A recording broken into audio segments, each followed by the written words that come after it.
After the wedding, my husband took me to visit his sister, who he said had psychological problems. The moment he turned his back, she fell to her knees and pressed a crumpled piece of paper into my hand. "Get this to the police," she whispered. A late winter afternoon in Chicago, the wind snaked between the tightly packed buildings, a chill that felt like a cold hand brushing against my shoulder. From the balcony of the small condo my husband and I shared, the few pots of yellow chrysanthemums trembled in the breeze. Below, the traffic flowed in endless streams, headlights blurring into a river of light. People always say you only know which roof will truly shelter you after you've weathered a storm. I was naive then, thinking I had finally found my shelter for life. My name is Amelia, and I'm 31 years old. I work as a preschool teacher at a private school near our home. It isn't a glamorous job. My days are a whirlwind of children's laughter and tears, the scent of milk, snacks, construction paper, and the same handful of nursery rhymes I know better than my own phone number. My parents passed away in a car accident when I was in my final year of college. Since then, I've lived alone, working, saving, and quietly navigating the years people call their youth. For me, it was more like a long, lonely road. Perhaps that's why I cherished the idea of a family meal so much. Just having someone wait for you for dinner, someone to remind you to wear a coat, someone to ask if you had a tiring day that felt warmer than any heater in the dead of winter. And Ethan, my husband, was exactly the kind of man who knew how to give a woman that feeling completely. He was 5 years my senior, a partner at a successful real estate development firm. To outsiders, he was mature, spoke calmly, and was always impeccably dressed. To me, the person living with him day by day, I was even more convinced I had married a rare gem. Ethan wasn't the type to be glued to his phone or leave all the housework to his wife. He knew how to cook, how to pick fresh fruit, how to remember my prenatal appointments, and how to kneel and tie my shoelaces for me when my belly began to grow. That day, I had just come home from work, exhausted from being on my feet since morning. I had barely opened the door when I heard Ethan's voice from the kitchen. "You're home," he said. "Go wash up." I made chicken noodle soup. I set my bag down. I watched him standing at the stove, his sleeves neatly rolled up, a ladle in one hand, the other slightly lifting the pot lid. The hot steam rose in a fragrant cloud, its comforting scent filling the living room. It was an ordinary scene, but for someone who had spent her youth eating takeout, frozen dinners, and instant noodles, it was enough to melt my heart. I walked over to him, smiling. "Why do you go to all this trouble every day?" I asked. "I can eat anything." Ethan turned and gently touched my forehead as if checking for a fever. "No, you can't," he said. "My wife is 5 months pregnant. You can't eat junk. If our son comes out underweight, I'm blaming his mother."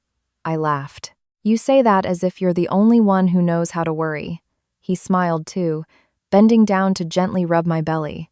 "Well, your daddy has to worry," he murmured. "Your mommy is a clumsy one, little guy." I gave him a playful glare, feigning annoyance but feeling a strange joy inside. Many nights, lying next to my husband, I'd listen to him press his ear to my stomach and say silly things like, "I don't care if it's a boy or a girl. As long as our baby is just like you, I'll be captivated." I truly believed I was living the part of life that fate had set aside to compensate for all my earlier hardships.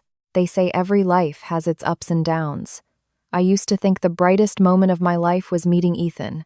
Yet, amidst all his kindness, there were small things that sometimes gave me pause. For instance, he remembered my schedule with an unnerving precision. What time I finished teaching, which pharmacy I stopped at, how long I spoke to a colleague. It seemed he knew who I texted every evening. At first, I found it endearing. What woman wouldn't be touched by that level of attention? One day, I had just sat down on the sofa, not even having pulled out my phone, when Ethan asked casually, "Did you see Chloe today?" I was surprised. "How did you know?" He ladled soup into a bowl, his voice light. "I tried calling you and couldn't get through. Then I saw you texted you were getting coffee with her." I froze for a second. It was true. I had sent that text, but that was hours ago.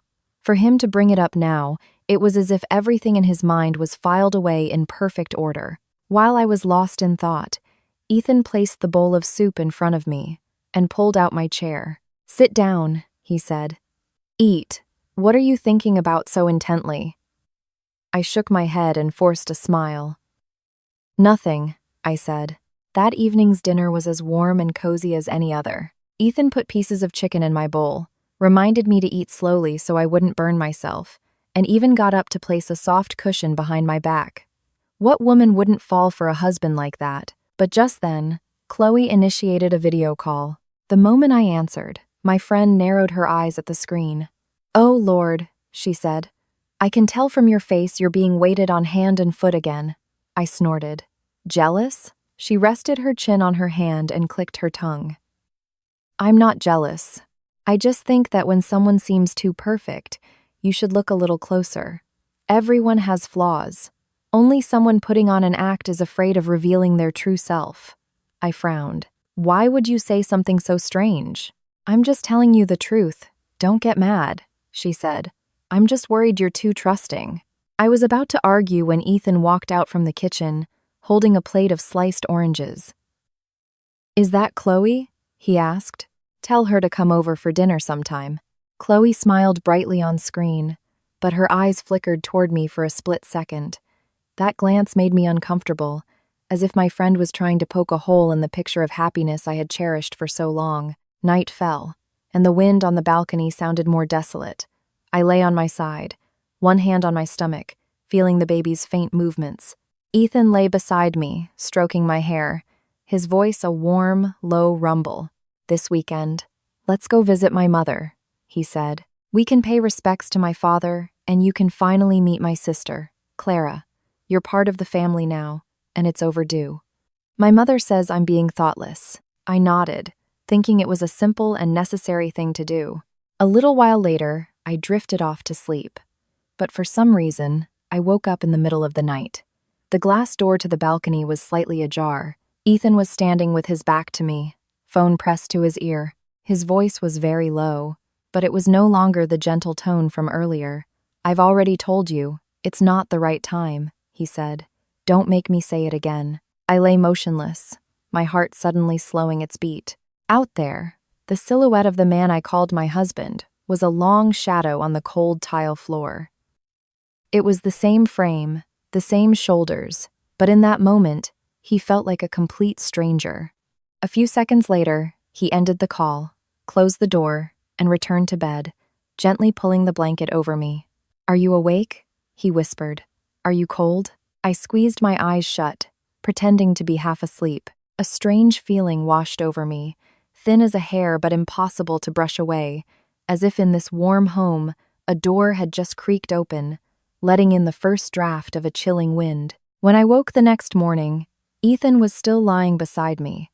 One arm draped casually over my waist as usual. His face was peaceful in sleep, with a broad forehead, a straight nose, and lips that seemed always on the verge of a smile. Looking at him, no one would think the man who had stood on the balcony last night, speaking in that ice-cold tone, was the same person beside me now. I shifted gently, about to sit up, but he opened his eyes. "You're up early," he said. "Are you feeling sick?" I shook my head. "I'm fine." Ethan propped himself up on an elbow, studying me with the attentiveness of a doctor examining a patient. "Did you sleep well last night?" he asked. "I noticed you tossing and turning toward Dawn." I paused.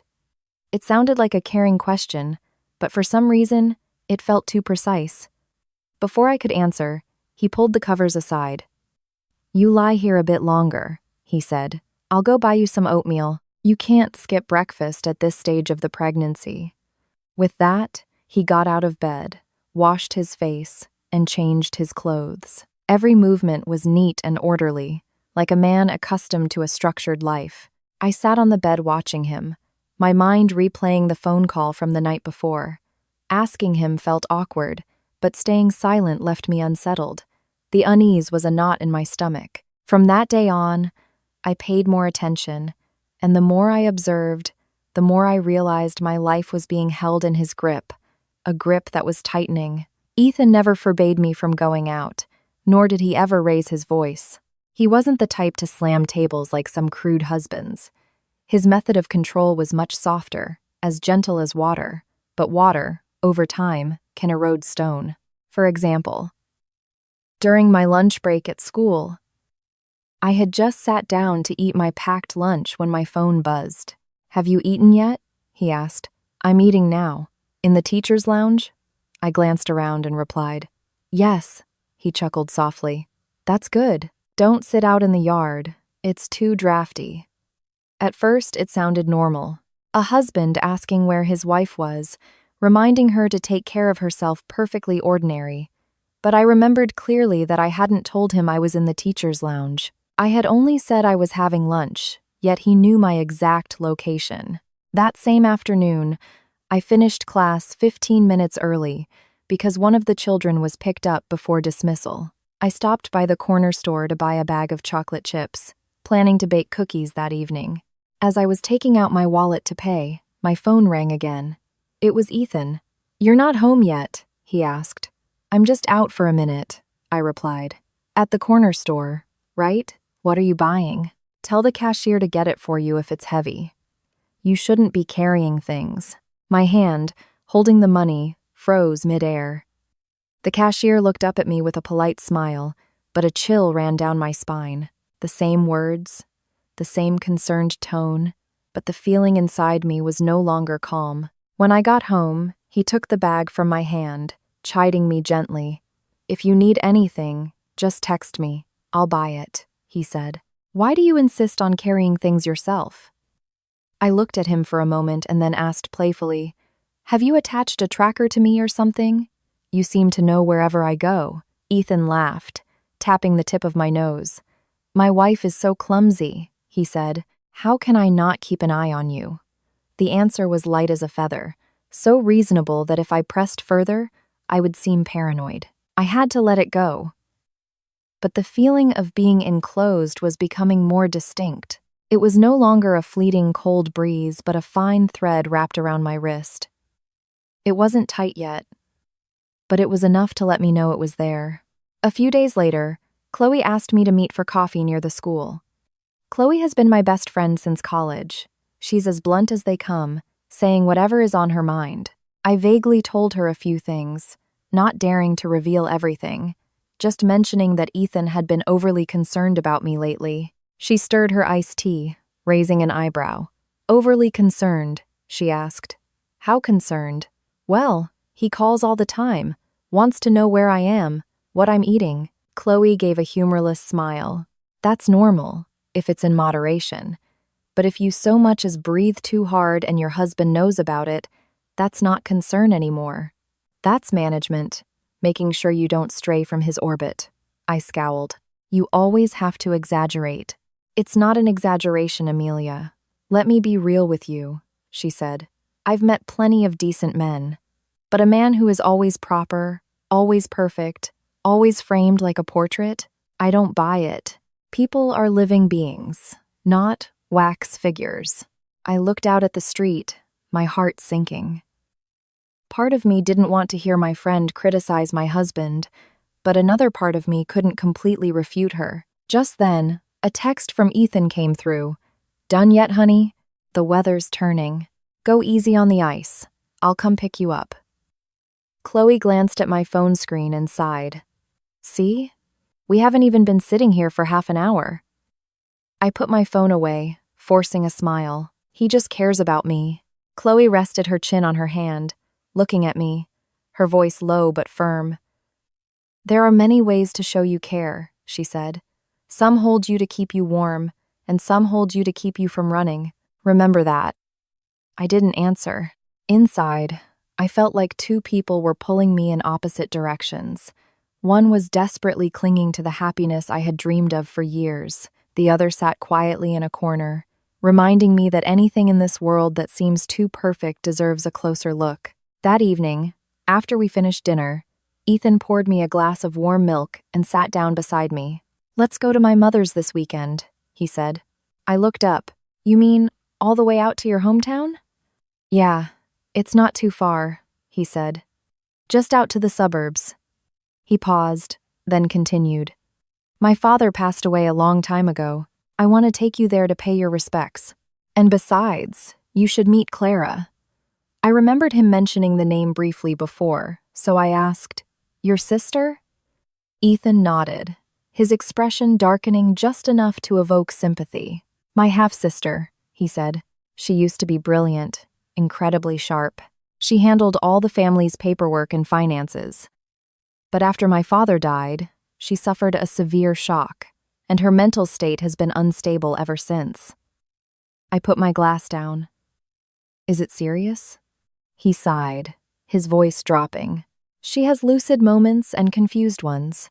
There was a time she needed long-term inpatient treatment. It's been very hard on my mother. She has to manage the house and care for Clara all by herself. Hearing him speak, my heart softened. Every family has its own struggles. No wonder his eyes always held a certain weight whenever he talked about his home. I gently took his hand. Then we'll go this weekend, I said. It's only right. Ethan looked at me and smiled gently. I knew you'd understand, he said. He then took my hand and placed it on my belly, whispering as if to a child. See, little one, your mommy is so good. I smiled along with him, but it was no longer the carefree smile from before. In my mind, the image of a sister-in-law I had never met began to form. A woman who was once capable, now reduced to someone who had lost her mind after her father's death. For some reason, just thinking about it, I felt a gray cloud slowly gathering in my heart. That weekend, I accompanied my husband to his family home, with the mindset of a wife wanting to build upon the home she had.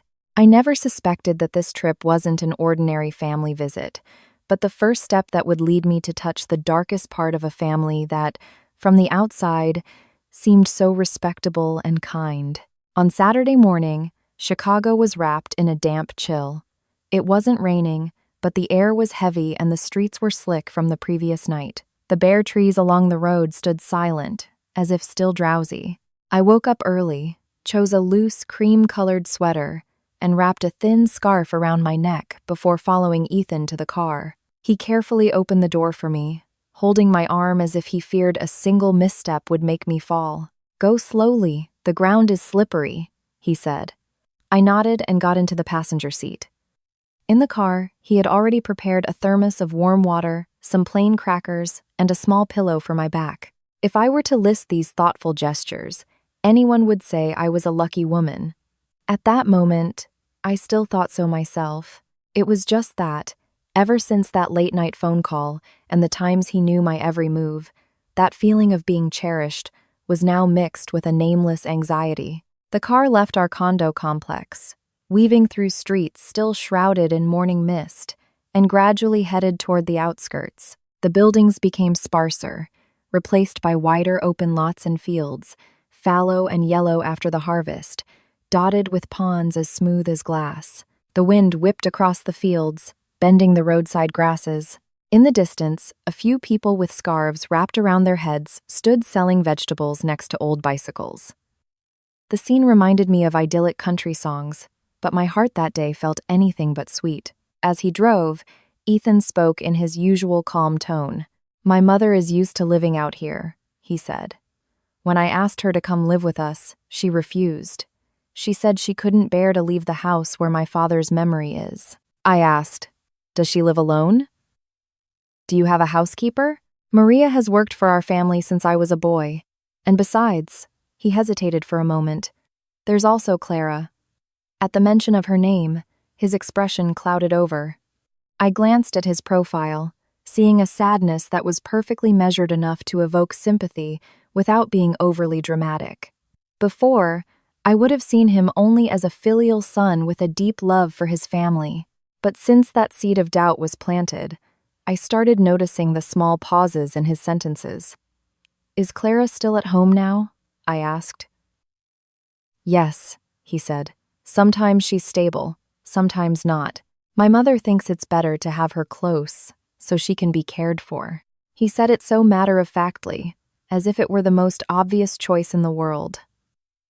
I nodded without asking more, just turning to look at the road ahead. The deeper we drove, the quieter the roads became. we started seeing high walls and large gates of estates with sprawling grounds. Around noon, the car turned onto a narrow, old concrete lane. At the end of it stood a 2-story mansion nestled in a large garden. I looked through the car window, unconsciously tightening my grip on my purse. The house wasn't dilapidated, nor was it spooky like in the movies. It was still grand enough to show it had once been a prosperous estate. But the yellow paint on the walls was faded, with moss clinging in patches. The tall, heavy iron gate was peeling, and the trees in the garden were overgrown. Clusters of tall grasses, shrubs, and large trees grew tangled together, blocking out much of the sunlight. As a result, even in the middle of the day, the yard had a lingering, cool dampness. As soon as the car stopped, a woman in her early 60s stepped out of the house.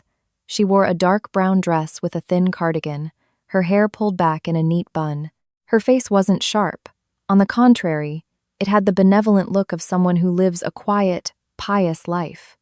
Ethan got out first and came around to open my door. "Mom, this is Amelia." I stepped out, holding the gift I had prepared, and bowed my head politely. "It's a pleasure to meet you, ma'am." The woman, Eleanor, looked me over from head to toe, her gaze lingering on my growing belly, before offering a gentle smile. "Welcome, dear. Come inside. You shouldn't be standing out in the wind like this. You have more substance than in the pictures Ethan showed me." Her words were measured, not overly effusive, but enough to make a new daughter-in-law like me feel at ease. She took the gift bag from my hands, gently scolding her son. "You really should have told me earlier you were bringing your wife home, so I could have prepared." Just then, from the porch, another woman in her 50s emerged. She was thin with a slightly stooped back, her hands still damp as if she had just been washing vegetables. Ethan called out, "Maria." The woman answered with a quiet yes, her eyes meeting mine for a second before darting away. "Welcome, ma'am." The way she spoke made me pause. This household seemed proper on the surface, but Maria's tone wasn't one of cheerful welcome. It was the voice of someone accustomed to keeping her head down for too long, a voice tinged with caution. I smiled and greeted her, but she only nodded curtly before scurrying back to the kitchen. Stepping inside, I was met with the faint scent of old wood and perhaps incense. The living room was spacious and tidy. A polished, dark wood sofa set, a glass cabinet filled with keepsakes and family photos. Everything was so clean and orderly that there was almost no sign of the usual clutter of daily life, especially in a home with a sick person. That in itself felt odd. Eleanor poured me some ginger tea and sat across from me, asking about my pregnancy in detail. "Is the morning sickness still bad? Do you get leg cramps at night? You must take care of yourself. Don't stay up too late," I answered softly. She listened attentively, nodding occasionally. Watching this scene, anyone would think I had met an easygoing mother-in-law. Ethan sat beside me, occasionally chiming in. "Mom, I've been telling her all of that." Eleanor glanced at her son with a half-smile, half-scolding look. "Telling her is one thing, but you men can't compare to women. Now that you have a wife and a child on the way, you should work less. All the money in the world isn't worth a peaceful home." Her words further lowered my guard. A mother-in-law who said such things sounded very reasonable. But as life often proves, a sweet tongue can hide a sharp knife. You don't believe it until you've been cut. At lunch, the table was laden with a full meal: roasted chicken, baked fish, butternut squash soup, and steamed vegetables. Maria served each dish quietly, almost without a sound. Eleanor kept putting food on my plate. "Amelia, have some more chicken, dear. You need to eat well for my grandchild." I thanked her and tried to eat naturally. But since sitting down, I had noticed that despite the spacious house, there was a strange lack of warmth. There was no radio playing, no casual back and forth of family chatter, none of the lively atmosphere you'd expect when family visits. There was only the quiet clinking of cutlery, Eleanor's steady voice, and Ethan's usual calm demeanor. After a while, I chose my words carefully and asked, "How is Clara doing today, Mom? I haven't had a chance to say hello." The chopsticks in Eleanor's hand paused for a fraction of a second. Ethan, beside me, also stopped chewing. It was fleeting, but I saw it clearly. Then Eleanor sighed and put her bowl down. It's a sad situation, my dear. She's in and out of lucidity these days.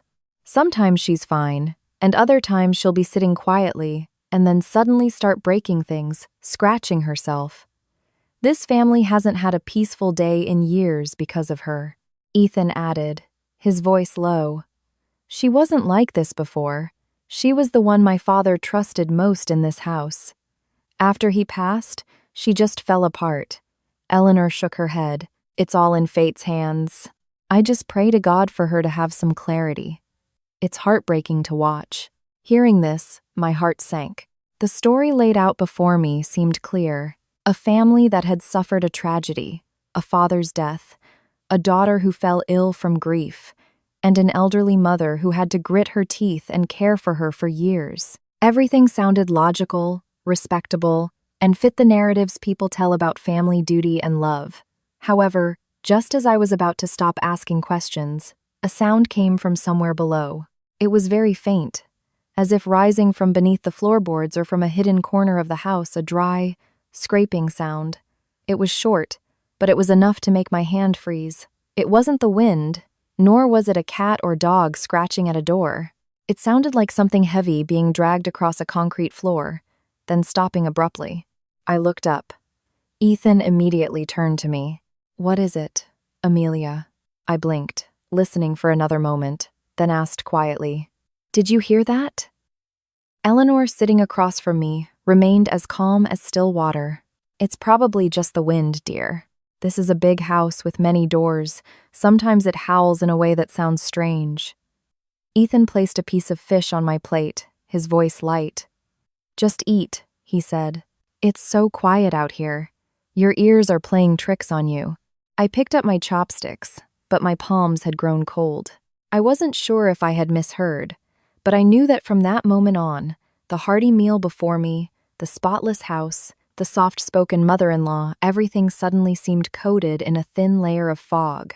It wasn't thick enough to obscure my vision completely, but it was enough to make everything feel alien. And in that supposedly respectable silence, I began to feel that this house wasn't welcoming me with family warmth, but with an oppressive silence that reeked of secrets. The lunch continued as if nothing had happened. Eleanor served me food.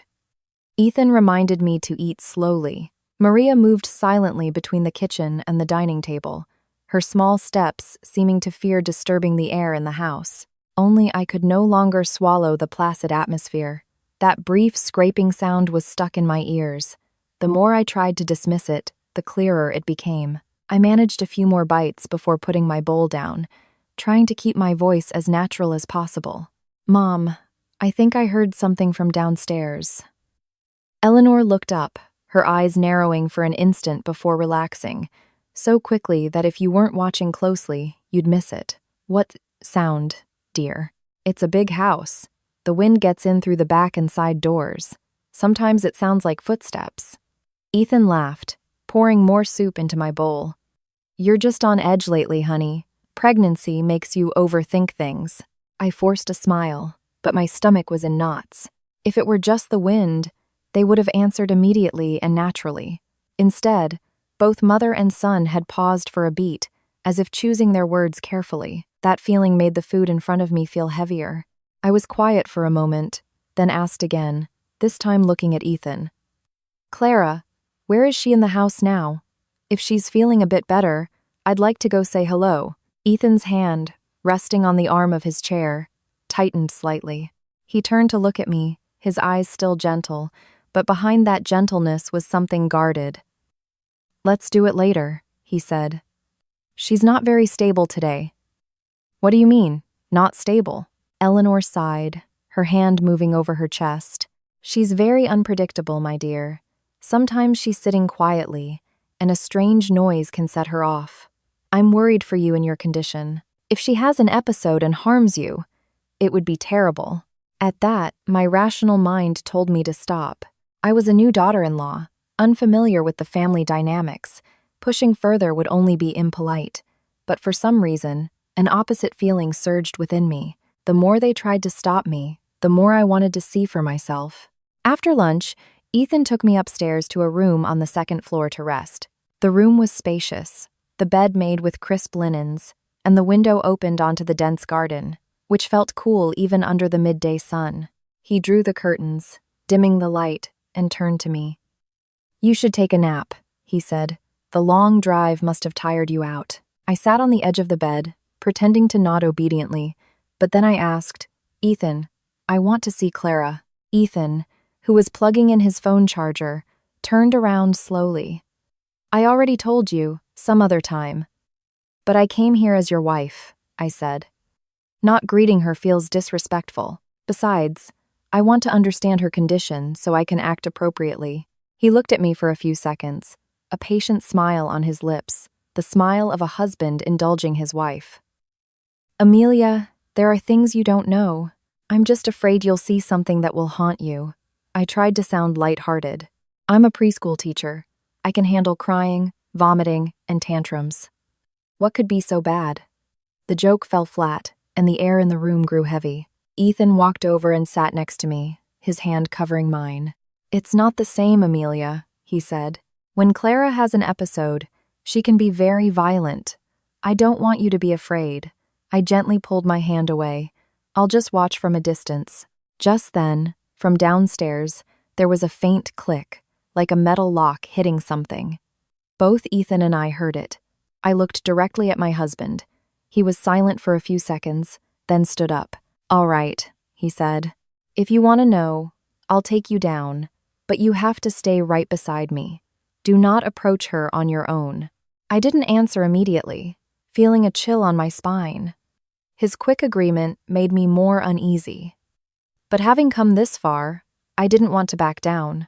From the second floor to the first, then down a hallway to a closed, dark brown, wooden door, my steps seemed to slow. The door was hidden behind a large cabinet. If you weren't looking for it, you'd think it was just part of the wall. Ethan took a key from his pocket and inserted it into the lock. The sound of metal turning echoed dryly in the quiet hallway.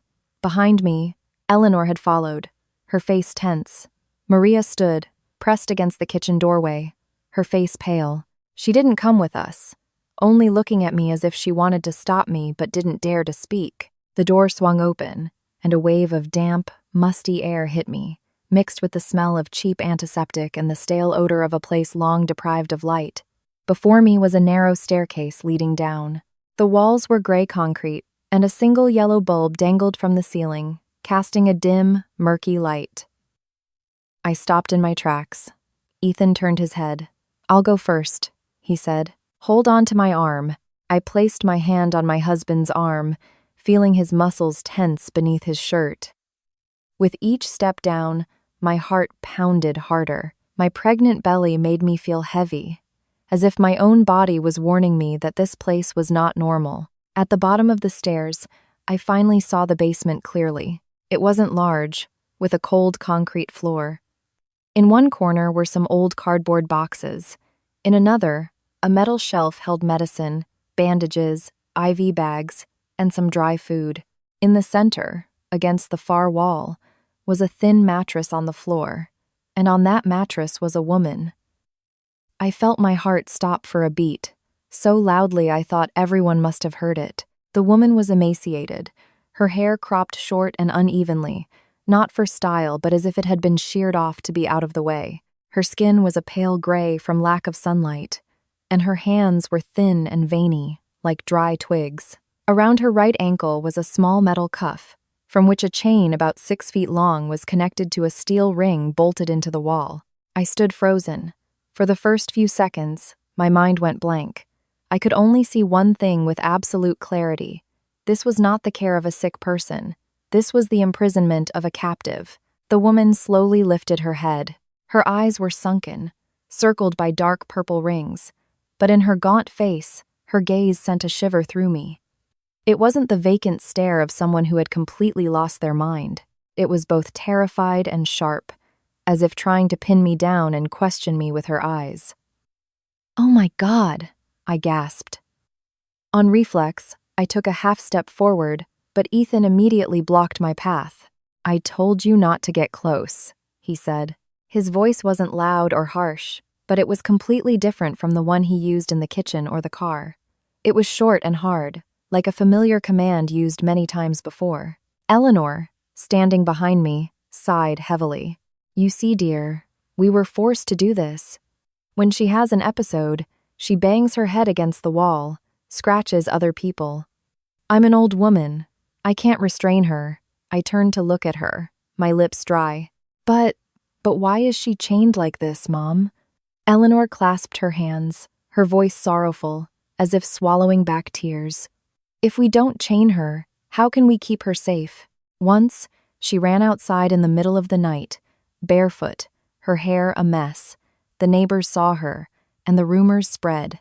What reputation would this family have left, my dear? That last sentence, spoken so softly, caught my attention. It wasn't about Clara's safety, or fear of her getting hurt. It was about the family's reputation.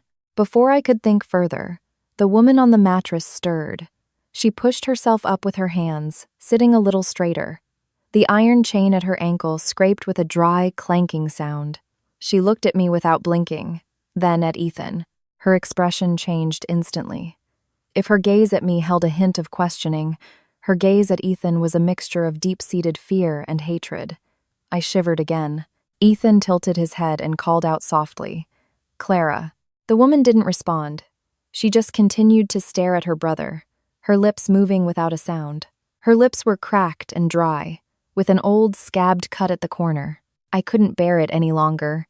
"He said she has episodes, but she still recognizes people," I said.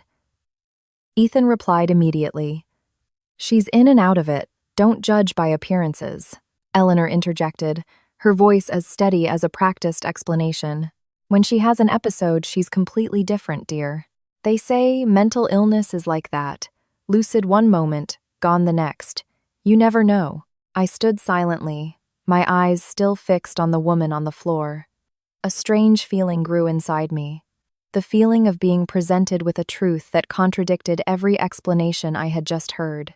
If Clara was truly so dangerous she had to be chained, why was the basement equipped with only a single dim bulb and a thin mattress?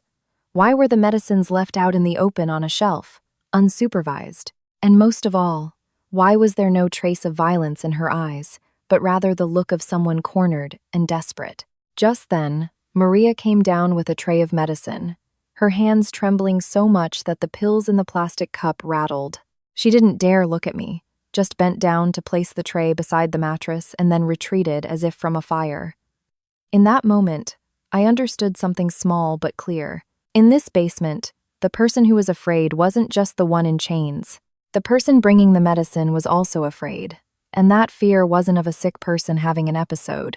It was the fear of a secret being witnessed. I swallowed hard, my palms cold and clammy. Even then, I tried to tell myself not to jump to conclusions. But the scene before me had already etched a deep mark in my mind. This was no longer just a story of every family having its struggles. It was a massive crack that had just opened up in this seemingly respectable house. And I knew, from the moment I saw the chained woman in the basement, that I could never go back to being the naive daughter-in-law who had walked through the iron gate that morning. I stood next to Ethan, but my eyes remained fixed on the woman on the mattress. The distance between Clara and me was only a few feet, yet it felt like we were separated by a thick wall of glass. I could clearly see the dark old bruise where the iron cuff had chafed her ankle, her bony knees, and the faded sweater she wore, its sleeves frayed. She did not look like someone being cared for by her family, but like someone being kept alive from one day to the next. Ethan shifted slightly to block my view, his voice low. "Stay here," he said. "Don't go any closer." I asked, my eyes still on her. "Can Clara eat and drink properly?" "Of course," Eleanor answered, faster than her son. "Maria cooks for her separately every day, and she gets all her medication. This family would never neglect her." The words sounded plausible, but the way Eleanor referred to Clara as her stung me. Even for a stepmother, after so many years under the same roof, to speak of a sick woman with such detachment felt colder than normal family affection. I bent down to pick up the bag of fruit and snacks I was still holding and asked quietly, "Can I bring these down for her?" Ethan immediately shook his head. "That's not necessary." I looked up at my husband. Not necessary was too harsh a response for such a small gesture. I tried to soften my tone. "I'll just leave them here for her. Maybe seeing some snacks will lift her spirits." Eleanor clasped her hands, sighing. "It's kind of you to think of it, dear. But honestly, someone like her doesn't register much anymore. She eats what she's given, that's all." I didn't reply. The more I listened, the more I felt that every explanation in this basement was as smooth as if it had been rehearsed. As soon as one sentence ended, the next followed seamlessly. Only the woman on the mattress didn't fit into this polished narrative. Clara was still staring at me. Her gaze wasn't one of pleading for pity. It was the look of someone trying to force open a door that had been shut for too long, but who no longer had the strength. I decided to take half a step forward. "Clara," I said softly. "I'm Amelia. I'm new here." As I spoke, I saw her shoulders tremble slightly. She lifted her head higher, her eyes widening as if trying to recognize my features. A wave of sympathy washed over me, choking me up. It's strange, the bond between women. Sometimes, just seeing another woman's lost eyes is enough to feel a pain as if it were your own. I squatted down, still keeping a safe distance, and opened the bag to take out a package of soft cookies. "I'll leave these here for you, okay?" The moment I extended my hand, everything happened so fast I didn't have time to react. Clara suddenly lunged forward, the iron chain pulling taut with a piercing shriek against the concrete floor. I flinched, instinctively pulling back, but my pregnant belly slowed me down. Her bony hand shot out, her nails scraping across the back of my hand. A sharp, burning line of pain. I cried out. Ethan grabbed my shoulders and yanked me back. "I told you not to get close," he snapped. This time, there was no trace of his usual patient, gentle demeanor. Eleanor gasped in alarm. "Oh heavens, she's having another episode. Maria, hold her down." Maria rushed forward, her hands and feet trembling, but Clara wasn't looking at them. In the chaos, her eyes were locked on me, and in a split second, I felt something hard pressed into my palm. It was a small, tightly wadded ball of paper. Before I could even look, Ethan was standing in front of me. My hand closed around it instinctively, hiding it up the sleeve of my sweater. Clara was pulled back, the chain clanking loudly enough to make my skin crawl. She struggled, not with the strength of a crazed person, but like someone desperately clinging to a final chance. Her lips moved, and then she forced out a single, quiet sentence, so quiet that if I hadn't been so close, I would have missed it. "Don't believe him." I froze. It wasn't a scream or meaningless babble.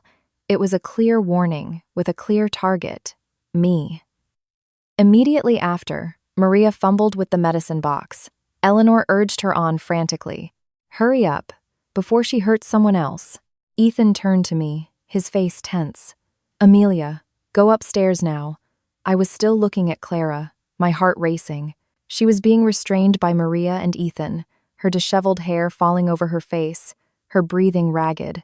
But before they forced the pills into her mouth, she managed to lift her head and look at me one last time. That look sent a chill from the nape of my neck down to my toes. It was so desperate. Not like someone having an episode, but like a drowning person who, upon finding someone to grab onto, uses their last breath to cry for help. Ethan rushed me out of the basement almost immediately. The wooden door slammed shut behind us with a heavy, final thud. Back in the living room, my legs were still shaking. Eleanor followed, continuously making excuses. "Don't take it to heart, dear. She's like that when she has an episode. She doesn't know right from wrong. I'm so embarrassed that this happened on your first visit." I looked down at the back of my hand. The scratch wasn't deep, but it was long, and had welled up with a thin line of blood. Ethan sat me down on the sofa, his face quickly reverting to its familiar, concerned expression, so quickly that if I hadn't seen his cold eyes in the basement, I might have believed he was just a husband worried about his wife. "Let me see your hand."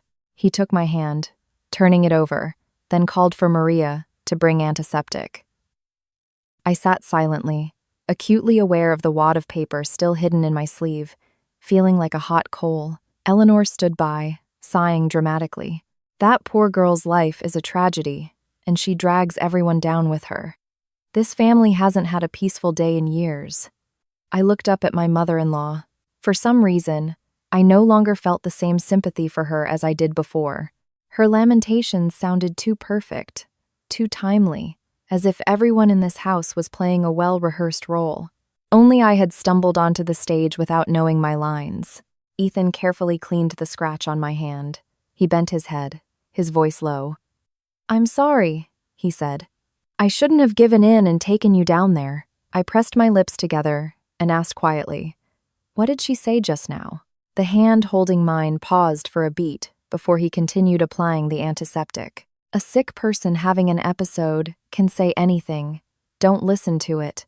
I didn't answer, because I knew in my heart that while you can mishear words, you can't mistake a person's eyes. And the eyes of the woman in the basement had never, from beginning to end, been the eyes of someone who had completely lost her mind.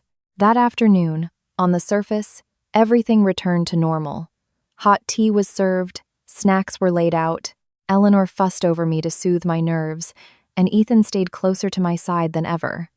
But inside the sleeve of my sweater, the crumpled ball of paper remained, making my hand burn. I understood that from the moment I received it, I was no longer just a new daughter-in-law visiting the family. I had been chosen by the chained woman in the basement to receive a message, and my intuition told me it was not a small matter. Late in the afternoon, Ethan drove me away from the mansion as the sun began to fade behind the trees. In the car, he set the heat just right and placed a small pillow behind my back to keep me comfortable. Before, I would have been touched. But after the scene in the basement, every one of these thoughtful gestures made me feel like I was sitting next to a man with two faces, and I had only just glimpsed the second one. Ethan glanced at my hand, where the scratch was now covered with a small bandage. "Does it still sting?" he asked. "It's better," I said flatly. He sighed, his voice filled with a perfectly timed note of guilt. "I didn't expect her to be so agitated today. I've been feeling terrible about it all day." I turned to look out the window. The fields along the road receded behind us, gray under the late winter sky. In my mind, the image of Clara was still vivid. The chained ankle, the desolate eyes, and the broken words, "Don't believe him." I asked casually, as if just making conversation, "Did Clara used to recognize people often?" Ethan answered almost instantly. "When she was lucid, yes. When she was confused, no." "Why do you ask?" "I just thought she looked at me so intensely." He gave a soft laugh, a laugh gentle enough to be reassuring, but to my ears, it held a hint of defensiveness. "The minds of the mentally ill are complex, Amelia. Don't frighten yourself." I said no more. For the rest of the drive, the car was quiet, and the man beside me remained soft-spoken. But the calmer it was, the more a creeping coldness spread through me. They say you only know a horse's strength on a long road, and a person's heart after a long time. I was perhaps just beginning that long time, but I feared the truth I was about to discover would be anything but gentle. When we arrived back at our condo, Ethan was even more attentive than usual. He told me to rest on the sofa while he went to the kitchen to heat some water. A moment later, he came out with a first aid kit, knelt in front of me, and carefully peeled off the old bandage. "Let me clean it again," he said. "Her nails were long. We can't risk an infection." I sat still, looking at the top of my husband's head bowed before me. His hair was neatly trimmed, his shoulders strong, every movement so practiced that anyone would think him a deeply caring husband. He dabbed the antiseptic on the scratch and asked softly, "Does that sting?" I flinched. "A little." He blew on my skin gently, then turned to pour me a glass of warm milk. "Drink this," he said. "Then get some rest and don't think about it anymore." I held the glass, the rising steam blurring my vision but doing nothing to dissolve the hard lump hidden in my sleeve. From the moment we left his family's house, I had kept that piece of paper, not daring to touch it or reveal it, feeling like someone secretly holding a burning coal. The quieter I was, the hotter it felt. That night, Ethan came to bed earlier than usual. He tucked me in, gently rubbed my belly, and whispered to our child as he always did. "Be good now, little one," he said. "Your mommy had quite a scare today. When you're born, you have to love her very much." Hearing those words, I felt a confusing turmoil. If a man was acting, how could his performance be so flawless? But if he was truly good, then what about Clara's eyes and her warning? The two conflicting thoughts battled in my head, giving me a headache. I waited until Ethan's breathing became deep, and even before I dared to move. The room was dark, with only the faint yellow glow of the nightlight in the hallway, filtering through the crack in the door. I cradled my belly and walked silently to the bathroom, locking the door behind me. Under the bright white light, I carefully pulled the crumpled ball of paper from my sleeve. It was smaller than I thought, soft, slightly damp, and stained with dark, dried, brownish marks. My heart began to pound. I unfolded it slowly, the creases making a soft crinkling sound. On the paper, in the silent room, was a single line of messy script, not written in ink, but in a dried, reddish-brown color. I held it close to the light to read it clearly. "Honey, I'm not insane. There's a body in the wall. Help me." My knees went weak. My back hit the edge of the sink, and my hand trembled so violently that the paper almost fell to the floor. A roaring sound filled my ears, and my whole body turned ice-cold, as if I had been doused with freezing water. I read it again, and a third time. The words remained unchanged. I wasn't imagining it. "I'm not insane. There's a body in the wall. Help me." The three phrases struck my mind like hammer blows. Everything in the basement, Clara's eyes, the behavior of Ethan and his mother, the oppressive silence of the mansion suddenly connected into a cold chain, wrapping around my neck. I covered my mouth to stifle a gasp. In the mirror, my face was pale, my eyes wide with a terror that made me unrecognizable even to myself. If this note was real, it meant I was living with a man who could be involved in a heinous crime. If it was fake, it meant a woman imprisoned in a basement was desperately trying to drag me into a nightmare. Either way, my marriage was no longer the safe haven I thought it was. I thought of the police, and then immediately of the baby I was carrying. I thought of running, then remembered I had no one to turn to and no proof beyond a piece of paper written in what looked like dried blood. One wrong move, and I could lose everything. But to remain silent was to risk lying next to the very person Clara called him. Outside the bathroom door, the condo was silent. The man in our bed was still sleeping, playing the part of a model husband. And I, from that moment on, understood with chilling clarity. The place I had called my sanctuary might not be a shelter at all, but a cleverly disguised trap. And if I wanted to survive, I had no choice but to keep my eyes wide open, hold my breath, and feel my way through the darkness to find out who was telling the truth, who was acting, and which wall in that house was hiding the dead. I barely slept that night. I lay on my side, my back to Ethan, one hand on my belly, my mind a tangled mess.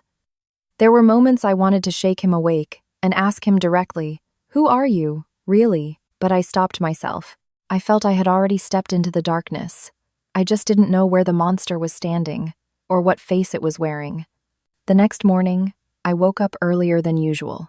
Ethan, as always, prepared warm water for me, set out breakfast, and reminded me again and again, "Don't go out much today, okay? The scratch still needs to heal, and after what happened yesterday, I'd feel better if you rested at home." I sat at the table, staring at the steaming bowl of oatmeal, my throat dry. But on the surface, I nodded and even managed a natural smile. "I know.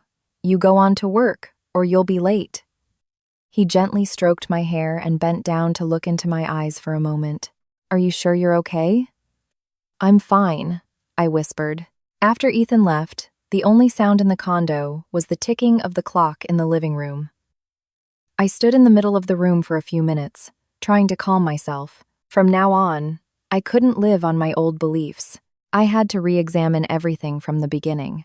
The first thing I did was open the laptop in our small home office. Normally, Ethan was relaxed about household papers because he trusted I wasn't the snooping type. And he was right. Until now. My world had revolved around school, meals, and my pregnancy. I had no reason to dig into his past. I opened the family photo folder. There were our wedding photos, vacation pictures, and photos from company parties. But as I scrolled back through the years, I noticed a strange gap. Photos from about 9 years ago were sparse, almost non-existent. It wasn't that they were all gone, but there were so few that it felt like someone had intentionally curated that period of his life, leaving just enough to avoid raising suspicion. I clicked on one of the few remaining photos. It was from an old company holiday party. I saw a woman standing next to Ethan's father, Arthur Vance. She wore a dark green dress, her hair in a neat bun. She was smiling faintly, but her eyes were sharp and intelligent. Though she was thinner, I recognized her immediately as Clara. There was nothing about her that suggested a scattered mind or a lack of self-control.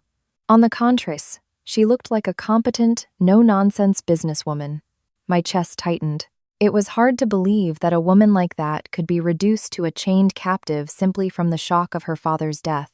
I kept digging. In an old, generically named photo folder, I found an image that had been torn. The remaining part showed a younger Ethan, standing next to a woman of whom only a shoulder and a few strands of long hair were visible. The tear was so neat that it could be mistaken for a corrupted file, but the deliberate removal of the person sent a chill through me. What kind of photo needs to be cut? Who was he trying to hide? Just as I was about to save the photo, my phone buzzed with a text from Ethan. "Finished your oatmeal yet? Drink some warm water. I'll be home early for lunch." A single text, and my hands went cold. The same man was caring for me meal by meal, while I sat here piecing together the fragments of the life he had hidden from me. Near noon, I had an idea. I packed some fruit and the soup from the morning and texted Ethan that I wanted to bring him lunch at his office. He replied quickly, "If you're coming, let me send a driver. Don't drive yourself." I declined the driver, saying I'd just take a cab. In truth, I wanted to see his workplace for myself. Ethan's firm was located in a new office building downtown. The receptionist recognized me from previous visits, but this time, I didn't go straight to his office. I paused, looking around. The atmosphere was professional and sleek. A young woman in a cream-colored blouse and dark skirt walked out from the end of the hallway. She was tall and slender, with her hair in a low ponytail. She saw me, hesitated for a moment, and then offered a polite smile. "You must be Mrs. Vance. I'm Yvonne, Mr. Vance's assistant." I nodded, holding up the lunch bag. "Yes, I just brought Ethan something to eat." Yvonne took the bag smoothly. "Mr. Vance is in a meeting with clients. It should be another 15 minutes. Would you like to wait in his office?" I followed her to Ethan's large corner office. On his desk were stacks of files, an open laptop, and several binders arranged in neat rows. As Yvonne bent down to clear a space for me, my eyes fell on a gray folder lying askew at the edge of the desk. For just a second, I saw the name printed on the tab, Isabella Reyes. My heart leaped. The name was unfamiliar, but it instantly connected to the torn photo on my laptop, like a needle stitching together two pieces of my suspicion. I was about to look closer when Yvonne straightened up, so quickly that she practically snatched the file out of my line of sight. "Oh, just some old client paperwork," she said with a thin smile. Her hand gripped the folder tighter than necessary. That one reaction was enough to hammer another nail into my growing doubts. I sat down, keeping my expression neutral, but inside, I knew one thing for sure. The secret I was chasing wasn't just in the basement of that suburban mansion. It was hidden in old photos, in missing data, and in the name of a woman that people rushed to hide as if they were hiding a fire. Leaving Ethan's office that day, I didn't go straight home. I sat in the back of the cab, my mind reeling from the name Isabella Reyes and Yvonne's startled reaction. Before I could process it all, my phone rang with an unknown number. I instinctively looked around before answering. The line was silent for a few seconds, with only the distant sounds of wind and people haggling. Then, Maria's trembling voice came through. Mrs. Amelia? I sat up straight. Maria? Yes. Please don't tell anyone I called, and don't save this number. If you can, around 4 p.m., come to the farmer's market near the village crossroads, by the first fish stall. I need to talk to you. Before I could ask more, she hung up, the call ending as abruptly as it began. It only solidified my feeling that this was not a trivial matter. That afternoon, I told Ethan I was going for a short walk to clear my head. He reminded me not to go far and to keep my phone on. I agreed meekly, then hailed a cab to the suburban market. It was an old, rustic market, and at this time of day, it was bustling with shoppers.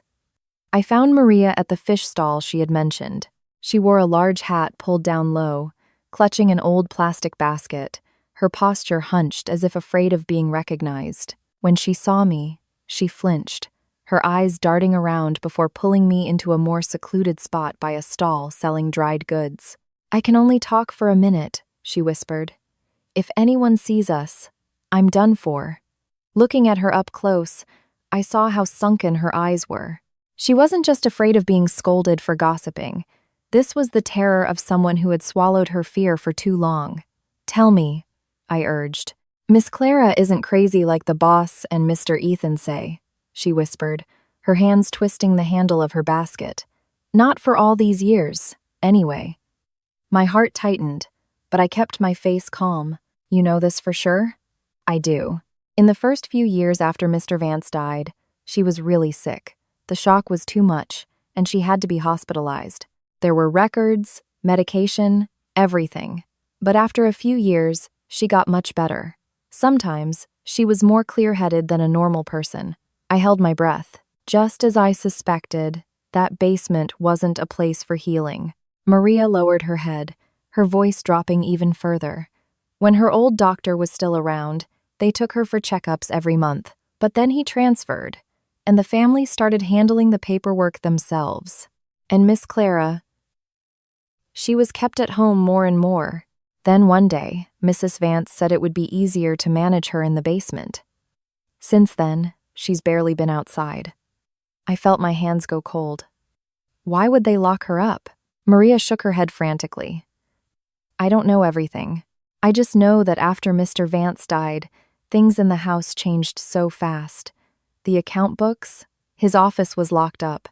Anything related to Miss Clara was dismissed as her talking nonsense or being confused. At first, I believed it, but later, she trailed off, her eyes welling up. Later, seeing the way she was chained, the way they forced the medicine on her, I knew something was wrong. Did you ever hear Clara say anything? I asked, my own voice hoarse. Maria bit her lip, hesitating for a long time before answering. Yes, once. She grabbed my hand and said, Maria, I'm not crazy. They're locking me up to silence me. I was too scared to listen anymore. Please understand, I'm just an employee. I couldn't blame her. In that house, everyone was just trying to survive. I asked one more question. Arthur Vance, was there anything strange about his death? Maria's face went pale, and she took a step back. Please don't ask anymore. I've said too much. Maria, I said, grabbing her arm. If something happened, telling the truth is the only way to save Clara now. She looked at me for a long moment, then pulled her hand away. I can only say one thing, she trembled. After the boss died, things changed too fast. So fast that before anyone could understand what was happening, everything was already set in stone. You need to be careful. You're pregnant. Don't trust anyone. Absolutely no one. With that, she turned and hurried away. I stood in the middle of the market, feeling as if the ground had dropped out from under me. The scattered pieces of my suspicion now formed a clear, terrifying line. Clara's illness was real at the beginning, but her long-term imprisonment was a deliberate act, cleverly disguised with old medical records, sympathetic stories, and the respectable facade of a well-to-do family. The house had a secret that was being kept by the living, who had all been taught to look the other way. On the way home that evening, I made a decision. I couldn't keep searching for answers alone. To save myself, my child, and the woman in the basement, I had to go to the police. The morning after meeting Maria, I called in sick to work. Ethan left as usual, but not before reminding me, "Stay home today, okay? Call me if you need anything." I nodded, my eyes fixed on the glass of milk on the table. He kissed my forehead, a gesture that once made me feel safe but now felt like a brand, reminding me that I was living in the heart of a conspiracy. After he had been gone for half an hour, I changed, took my purse with Clara's note hidden in an inner pocket, and hailed a cab to the district police station. The reception area wasn't too crowded. A young officer took my initial statement and then led me to a small office.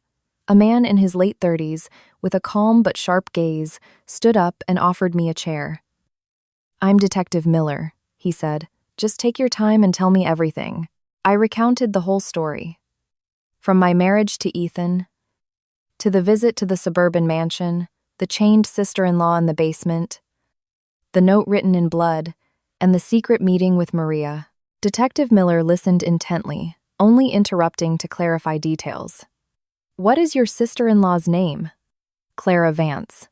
"What kind of chain was it?" "It was a metal cuff locked to her ankle, connected to a chain bolted to the wall." He took notes quickly. "And the note?" I took it out, my hands trembling slightly, and placed it on the desk. Detective Miller put on a pair of thin gloves before picking it up. He studied it for a long moment. "I'll be honest with you, Mrs. Vance, to prepare you. This note alone is not enough to confirm a homicide." My heart sank. "But she wrote it in blood," I said. "She said there's a body in the wall." "I understand," he nodded. "I'm not dismissing that, but the writer has a documented history of mental illness, so her testimony can't be the sole basis for concluding there's a body or a murder. However," he added slowly, "the fact that she is being chained in a basement, if your description is accurate, is already evidence of unlawful confinement and abuse." His words were a small ray of light. "So what can you do now?" I asked. "If we receive a report of a person being held in unsafe conditions, we can conduct an emergency welfare check with local authorities. Our first priority is to verify the condition of the person being held. The question of a potential crime cover-up will depend on what we find at the scene." For the first time in days, I felt a sliver of hope. "I want to go with you," I said. He looked at my pregnant belly, then back at my face. "You're pregnant. If you come, you must be prepared for a strong reaction from your husband's family." I clasped my hands together. "I understand." A small team was assembled to go to the location. I sat in the car with them, my heart pounding. We were just leaving the city limits when my phone rang. The screen showed Ethan's name. My heart leaped into my throat. I looked at Detective Miller. He signaled for me to answer. I took a deep breath and picked up. "Honey, where are you?" Ethan's voice asked, still calm, but with an underlying tension. "I'm at a doctor's appointment," I said, trying to keep my breathing even. "Which one?" "The usual clinic." There was a pause on the other end, and then his voice dropped, turning cold. "Amelia, why does your phone's GPS show you heading out toward Lake Forest?" My entire body went rigid. The air in the car felt thick and heavy. I was speechless. Ethan's voice came again, each word sharp as a knife's edge. "Who are you with?" What a strange question," I stammered. "Amelia," he cut me off. "I don't like being lied to." A chill ran down my spine. I had suspected I was being watched, but only at that moment did I understand the extent of it. He was tracking me. Detective Miller gave me a look, his expression still calm but his eyes now sharp, and signaled for me to end the call. "I'll call you back later," I mumbled, and hung up. My hand trembled so much I almost dropped the phone. After a moment of silence, Detective Miller spoke, his voice low and firm. "You understand now, don't you? You've been under surveillance for a long time. I knew then that my husband wasn't just hiding a secret. He was watching my every move like a jailer watching his prisoner." When our car pulled up to the iron gate of the Vance mansion, the sky was already growing dark. The gate opened, and Eleanor stepped out. Her face was still composed, but her lips were paler than before. "What is the meaning of this?" she demanded. Detective Miller stepped forward. "Ma'am, we've received a report concerning the welfare of a resident here and need to conduct an inspection." Eleanor gave a weary, dramatic sigh. "Oh, this must be a misunderstanding by my daughter-in-law.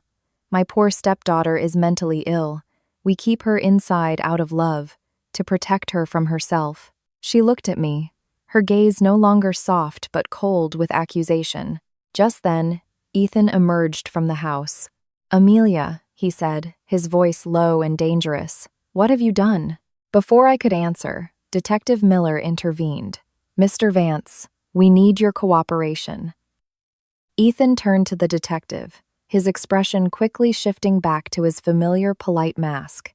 "Of course, officer, but my sister has a medical history. My wife is pregnant and emotional. I hope you'll consider that she may have misinterpreted the situation. It was a clever move, painting Clara as unstable and me as a hysterical pregnant woman. But they led the officers downstairs. The basement door opened, releasing the same musty smell. The scene was unchanged. The dim yellow light, the thin mattress, and Clara chained to the wall. Detective Miller knelt to examine the cuff on Clara's ankle, his face grim. Another officer began taking photos. When Clara saw me, she began to tremble. Then slowly, she tried to stand. "Clara," I whispered. Detective Miller turned to Ethan. "Unlock her." Eleanor cried out. "No, you can't. She'll have an episode." But a pair of bolt cutters was brought down, and with a sharp snap, the chain was cut. The metal cuff fell away, revealing a deep, purple bruise around Clara's ankle. She stumbled, then fell to her knees, but instead of crying or running, she scrambled to the far wall and began clawing frantically at the plaster. "My father is in here," she shrieked, her voice raw. "He's in here," Eleanor screamed. "She's delirious. Don't listen to her." But Clara kept scratching, her fingernails breaking and bleeding against the old wall. "Break the wall. My father is in here." I stood frozen, my feet rooted to the spot. Detective Miller stared at the wall for a long moment, then gave a sharp order. "Break it down." A sledgehammer was brought in. With each heavy blow, dust and the smell of old, damp earth filled the air. After a few powerful strikes, the wall crumbled, revealing a hollow space behind it. And from that space, a human skeleton, curled in on itself, tumbled out onto the basement floor. I let out a choked gasp, the world spinning around me. The skeleton lay on its side, still entangled in rotted pieces of fabric. Clara let out a soul-wrenching cry and lunged forward, embracing the empty space before the bones, as if holding her father one last time. Eleanor sagged against the wall, her face as white as a sheet. But Ethan, he just stood there, motionless, his jaw clenched like stone. Detective Miller's voice cut through the horror. "Seal the scene. No one leaves this property." In that moment, I finally understood. This was no longer just a house with a dark secret. It was a crime scene. And the man I had married, the man who had rubbed my belly every night, was standing in the middle of it. After the skeleton was discovered, the atmosphere in the house became suffocating. Clara was led upstairs, still crying out that her father had been murdered. Ethan remained silent, his face a blank, terrifying mask. Not long after, a man in a sharp suit arrived, introducing himself as the family's lawyer. He immediately began trying to control the narrative, suggesting Arthur Vance's death could have been concealed in a panic, not necessarily a murder, and casting doubt on Clara's testimony due to her mental state. Detective Miller refused to engage, stating simply that the investigation would reveal the truth. That night, for my safety, he had me moved to a secure location. As I was leaving, I got a call from Chloe. "That name you told me, Isabella Reyes," she said. "I did some digging. She used to work for Ethan's company. She died 3 years ago in a motorcycle accident. But just before she died, Amelia, she had a prenatal checkup. My throat went dry. The pieces were falling into place. The torn photo, Isabella, the pregnancy. I started to see a pattern. That night, alone in a strange room, I realized the man I married wasn't just secretive. He was a predator who eliminated anyone who got in his way. 2 days later, I was allowed to visit Clara in a secure wing of a hospital. She was no longer in chains, but the terror was still in her eyes. It took her a long time to speak, but when she did, her words confirmed my worst fears. "My father knew what Ethan was," she whispered. "He was embezzling money. And then there was the girl, Isabella. My father found out Ethan was not just a thief, but a monster. He was going to change his will, cut Ethan out, and give me control of the company. That was why he had to die." "And the will?" I asked. "Where is it?" "Our old family brownstone in the Old Town neighborhood," she said. "In a safe in the study. The combination is my birthday and my mother's death day." She looked at me, her eyes pleading. "You have to get it, Amelia. But don't go alone. If Ethan finds out, he'll kill you." I called Chloe, and together, we went to the brownstone. An old caretaker, loyal to Clara's father, let us in. We found the safe, and inside was everything: the original will, financial records detailing Ethan's theft, a USB drive, and a large envelope. Inside the envelope was Isabella Reyes' pregnancy confirmation and a heartbreaking letter she had written to Ethan, begging him not to force her to terminate the pregnancy and threatening to go to his father. Chloe then plugged the USB drive into a laptop. It contained a single audio file. We listened in horror to a recording of a heated argument between Ethan and his father, followed by sounds of a struggle, a heavy thud, and then a choked, gurgling sound. It was the sound of Arthur Vance being strangled. Just as the recording ended, we heard the front door of the brownstone being kicked in. Men's voices shouted from downstairs. We were trapped. The caretaker tried to barricade the door, as Chloe and I scrambled out a back window onto a narrow fire escape. I glanced back and saw the caretaker being dragged back into the room by a large, scarred man. We ran, my pregnant belly making every step an agony. We managed to reach the crowded street and call Detective Miller. Minutes later, his car screeched to a halt beside us. We were safe, for now. That night, we learned that Ethan had disappeared. The next afternoon, while Detective Miller was transferring me to another safe house, our car was intentionally rammed by a pickup truck. The world exploded in a crash of metal and glass.